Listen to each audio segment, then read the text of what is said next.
dewasa tan urung jabang bayi iki mung bakal ngrigon-ngrigoni.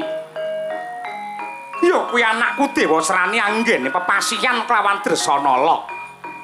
Aku ngopeni jabang bayi iki padha karo ngingu wujuding gogor. Yen gedhe bakal mangan karo aku dhewe. Mula kang mangkono sing gedhe pangapuramu jabang bayi. Swargamu mapan ning kawah candra di muka jabang bayi.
Kelakuane para dewa lan widodari kahyangan. Ran duwe rasa pangrasa ing ngatasi jabang bayi abang sing tanpa dosa karo durga dicemplungke ana madyaning candra dimuka. Tujune kok konangan karo kamituwaning dewa. Kamitua iki pancen rekoso gaweane Rena-Rena gaweane abot dikongkon karo lurah ning bengkoke ning padolan terus iki Kamitua. Muga-muga isih jinangkung dening Hyang Agung. Coba golekane tak entase jabang bayi mau.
Aku iki apa? Aku iki sapa lan aku kudu kepiye? Walah dalah. Bola-bali putrane satriya pepethingan. Dicemplungake ana madyaning kawah Candradimuka sing kondange panase kegila-gila, ora mati parandene malah saya sekti, ora sirna parandene malah dadi dewasa.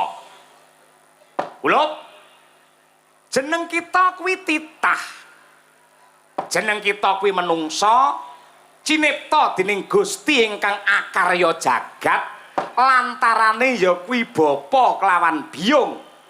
Bapa ingkang ngukir jiwa raga, biyung ingkang dadi lantaraning dumadi. Dene jejiban utawa kewajiban kita ana ing marcapada ya kuwi sepisan manembah kelawan Gusti ingkang Maha Nasa. Angka 2 sungkem kelawan rama ibumu, angka 3 bekti kelawan gurumu. Dene sak banjure kudu melu rumeksa rahayu lan tentreme jagat sak isine. Oh ngono. Ya. Lah banjur jenengku sapa? Ilange jenang dadiya jeneng. Gandeng jeneng kita mau digodhog ana wisa-wisaning geni ing Candradimuka. Muga mandi sing dadi ucapku, jeneng kita ndak paringi senjata nama utawa tak paringi jeneng Bambang Wisanggeni.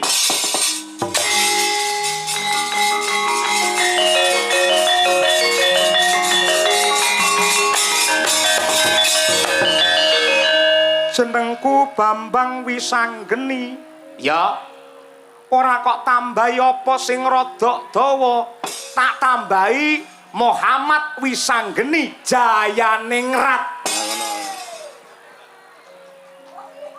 Muga mandi sabdaku besok lamun ta kowe sunat utawa supit, muga-muga ditanggapake dalang sing gandengke sak donya, baguse sak donya tanpa ana cacate, ya. Oh ngono. Ya. Lah kowe iki sapa kek? Ing atase ana menungsa tek dapure kaya ceret. Ulun iki dewa. Ulun iki dewa pati ing para dewa mbiyen. Dene bebise ulun Sang Hyang Narada ya Resi Kaneka Putra. Oh, Sang Hyang Narada ya pernahe aku mbahmu ngono. Oh iya. Gandeng panjenengamu paring dawuh lamun to aku duwe kewajiban bekti marang Rama lan Ibu. Ripalungguhan iki mara gage jlentrehna tuduhna bapakku ki sapa, mbokku ki sapa.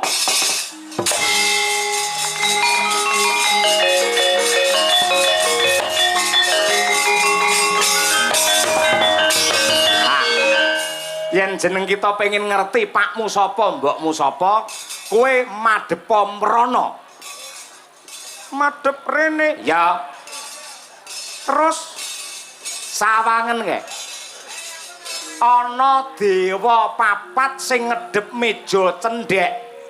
Dewa papat ngedhep meja cendhek kae lagi ngopo? Kae lagi domino. Dewa ki nggone kawaskitan, mula kae temonana takonana, pakmu jenenge sapa? Yen nganti ora ngerti, hantem ana raine. Ngantem iki piye, Kak? Ngantem ki tangane dikepelke ngene iki, banjur disampluke nggen bathuk dies ngono. Ning sak banter-bantere, sak seru-serune. Banter-banter. Oh, ngene. Ya ning kono aja ning dewa, ngawur ora. Karo mbahe nek celandakan kaya mangkono. Gage. Nyuwun pangestu ya kek ya, aja kuwatir. Wis to, percaya wae. Wong becik bakal ketitik sing ala bakal ketara. Sapa sing bibiti ala nadyan to dewa, wahyune bakal sirna. Matur nuwun nyuwun pangestu ya.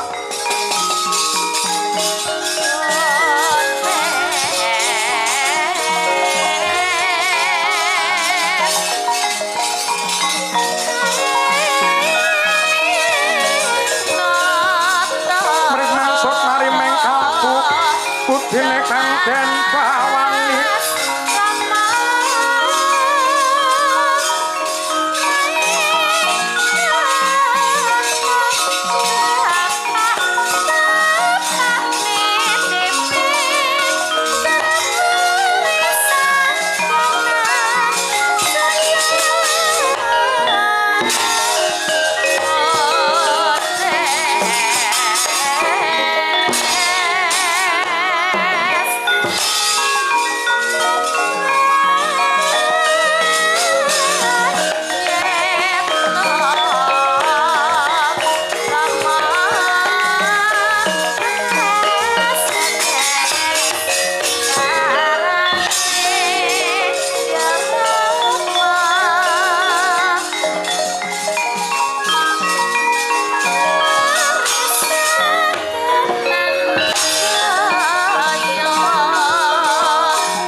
Rusa sumbar lindo ketara bumi gonjing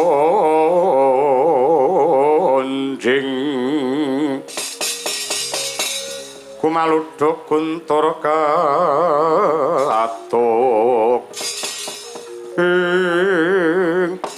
wayah dudu wayahe ana bocah wingi sore sing wani kluyuran ana Kahyangan Suralaya. Mara gage sajarwa jenengmu sapa? Takon marang aku jenengku Bambang Wisanggeni. Bambang Wisanggeni. Yo dasar para nyata. Kowe dewa sapa? Jawata saka Kahyangan Kaendran. Iki Bathara Indra, ya Bathara Surapati. Bathara sapa? Bathara Indra. Yen Bathara Indra lah dana kasina ning endi? Iki bocah nek takon rena-rena kaya ngene karepe piye? Iki dewa Kahyangan. Ora ngrawur-awuran kaya karepmu ngono kuwi. Kowe ngopo? Wayah dudu wayahe kluyuran ning Kahyangan. Aku goleki pakku. Bapakmu jenenge sapa? Mula aku arep takon karo kowe. Jare dewa ki pinter, jare dewa ki waskita, weruh sadurunge winarah. Mula aku mara gage kandhanana pakku jenenge sapa tak bekti karo panjenengane. Ing atase kowe wae ora ngerti pakmu jenenge sapa apa neh para dewa. Lah ning Kahyangan kene gaweamu apa? Ora mingkem lambe tak ilangi nyawamu. Ayo buktekke sapa sing glundung ndase njaluk ora dawa umurmu.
Sapa iki? Bambang Wisanggeni. Dewa cilik sapa iki? Carike para dewa Bathara penyarian. Sing ndok karepake apa gawe gendro, gawe geger ana kahyangan. Aku goleki pakku. Pakmu jenenge sapa? Kowe dewa goblok kowe. Jare dewa ki Waskita. Lungguh ning dampar kadewan makili kabeh para kawula ning ora tau mikir kawulamu. Kapan lemu mikir kawulamu? Anane mung ngrekasake karo wong cilik. Kowe meneh beras kena dipangan 5 dina, nek lemu ngapusi 5 taun. Kok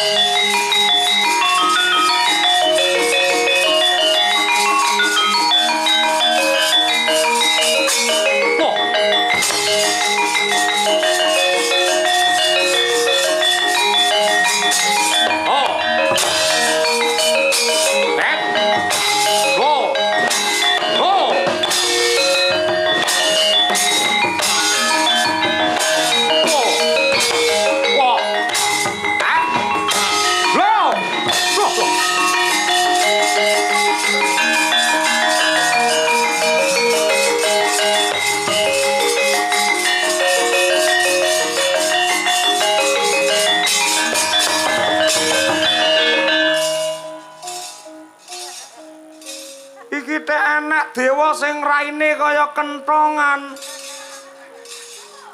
Dapure rambet jaji babar pisan. Sopo iki? Mesti kowe sing jenenge Trilocana. Duk. Kemeruh kowe senengamu. Iki Bathara Temburu. Oh, Bathara Temburu sing rada dawa, Temburu. Oh, Temburu ya.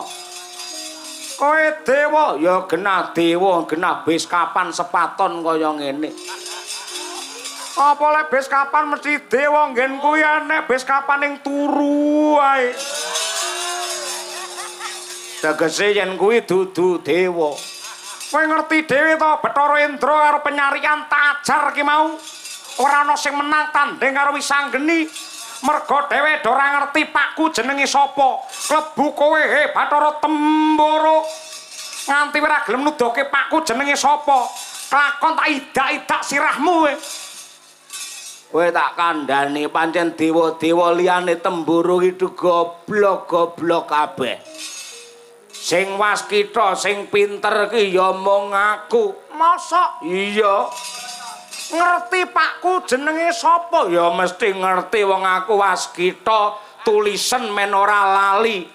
Yen pancen kowe dewa pinter, pakku jenenge sapa? Kowe mudhuna ning Marcapada yen ketemu satriya bagus sing jenenge Raden Mukidi.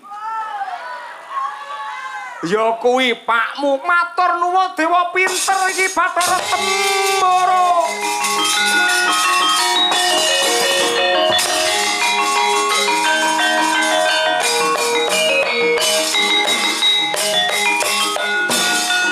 Apalan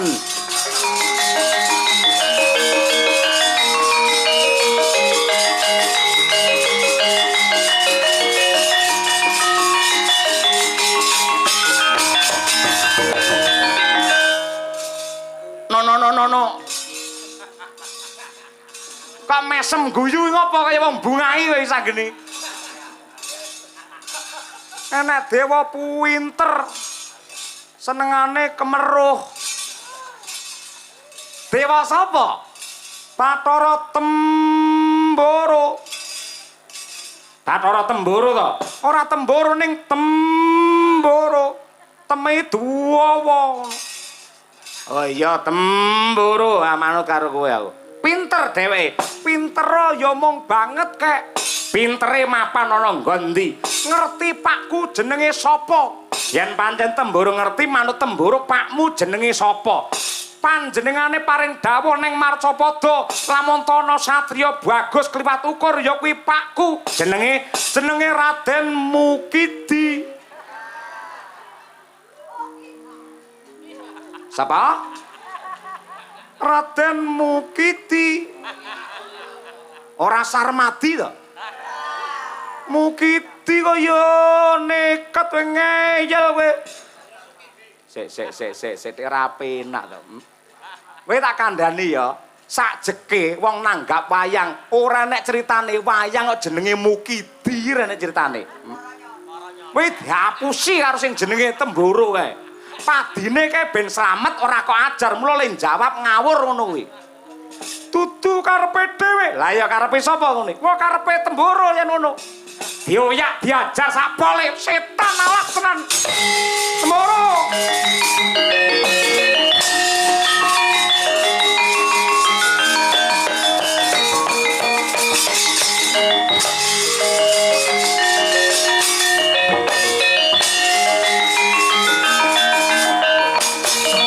Wait. Manek.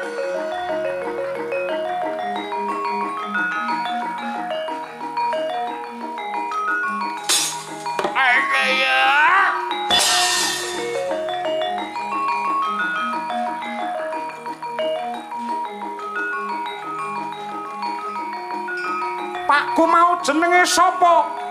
Raden Mukidi. Mukidi ndasmu kuwi. Pakku jenenge sapa? Raden Mukidi. Mukidi ndasmu kuwi. Kowe ngapusi karo aku.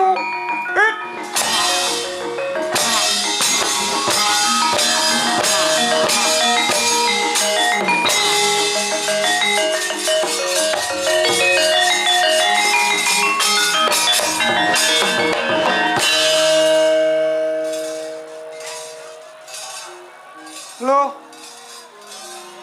kakek, kek, tak kira lek Temboro bae kakek Narada. Kek tangi kek sik yahene kek. Jare dewa ki ra iso mati. Dewa iki kena ing lara luput ing pati bareng ketiban tangane Bambang Wisanggeni tek ngletak kek.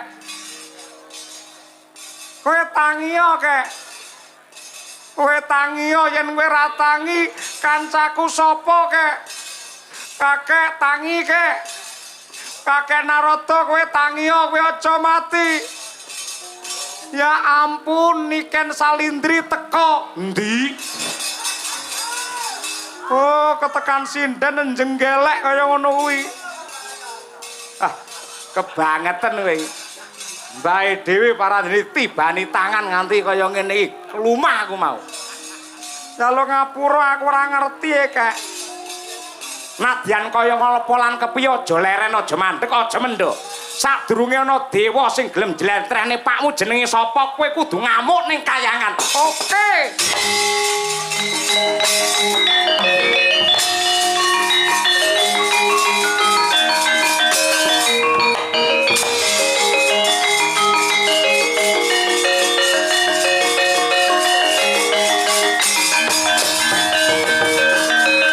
Ana dewa gedhe dhuwur raine kaya barongan. Sapa iki? Yama Dipati. Yama Dipati. Ya. Kowe sing jenenge Bambang Wisanggeni. Dasar para nyata. Pakku jenenge sapa? Kowe ngawur, dapurmu ora ngerti malah takon karo aku. Kowe dewa goblok. Goblok piye?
Pangapunten Paman Pukulun Bathara Narada. Kula suwun ndika sumingkir. Kula badhe ngajar dhumateng Wisanggeni menika. Kowe iki perang karo bocah menang ora kondang kalah parandene mbabar wirang Yamadipati. Pedahe apa to gunane apa kowe menang karo bayi wingi sore? Tur lamun to diteliti kanthi permati bocah iki ora kleru, sing kleru iki para dewa. Bocah iki mung takon, "Pake jenenge sapa?" karo para dewa. Parandene malah dikroyok diajar angger dewa ngajar karo Wisanggeni karepe do piye? Mongko bayi iki dicemplungake karo Bathari Durga madyaning kawah Candra-Dimuka. Kita takon karo kowe. Candra-Dimuka ki dadi panguwasane sapa? Panguwaos kula. Durga nyemplungke bayi ning kawah ki ijin karo kowe ora? Mboten izin, kula mboten ngerti. Tegese dheweke piye nyepelekaken kalian kula. Lah ya sing salah Durga, kenapa sing kok ajar kok bayine? Setan alas tenan.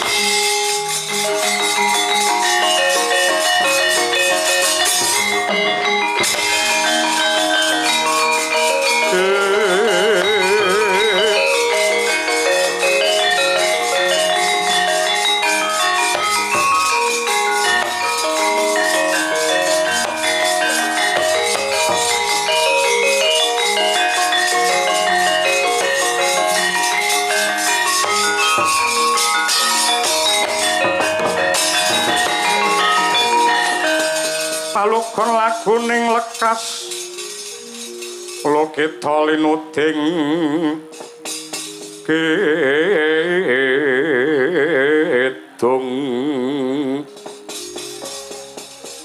kadung kadereng hamomor